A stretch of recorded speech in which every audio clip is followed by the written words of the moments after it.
Hello friends, Lipika স্বপ্নের ছাদ বাগানে আপনাদের সবাইকে স্বাগত। বন্ধুরা, আজকে আমি বিনস গাছ প্রতিস্থাপন করে দেখাবো। এই যে এখানে আমার বিনস গাছ হয়েছে, বিনস গাছের বীজ বসিয়েছিলাম, সেখানে আমার একটা গাছ হয়েছে, এইটাই আমি আজকে প্রতিস্থাপন করব।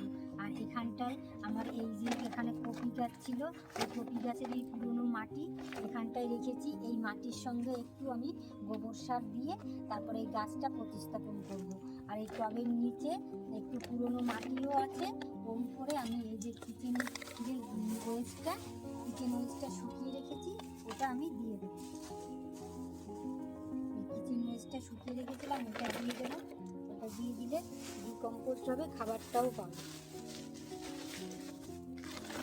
এটা দিয়ে দিলাম। পুরনো মাটি, তবে পুরনো এই প্যাকেটটার মাটি এটা। আর এর মধ্যে আমি কপি গাছ বসিয়েছিলাম, সেই কপি গাছটা তুলে নিয়েছি। আর এইটাই আমি এই গোবর সার একটু মিশিয়ে এই মাটিটাই আমি দিয়ে দেবো।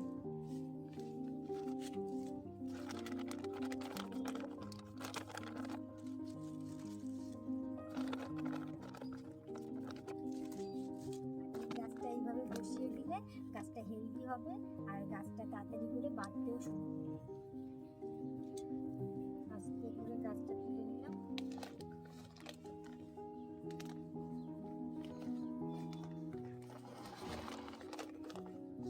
বন্ধুরা, আমার এটা প্রতিস্থাপন হয়ে গেছে। আর এই ভিডিওটি যদি আপনাদের ভালো লাগে তাহলে লাইক, কমেন্ট, শেয়ার করুন।